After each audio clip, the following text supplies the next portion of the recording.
حضرت سیدنا انس بن مالک رضی اللہ تعالی عنہ حدیث کے راوی ہیں کہ رسول اللہ صلی اللہ علیہ وآلہ وسلم نے ارشاد فرمایا، کفارۃ من اغتبت ان تستغفر لہ۔ یہ حدیث پاک امام غزالی رحمہ اللہ تعالی نے احیاء العلوم کے اندر نقل فرمائی ہے۔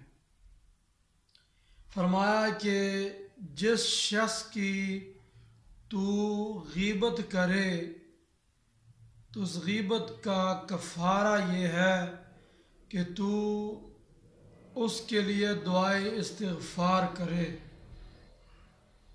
اس کی مغفرت طلب کرے۔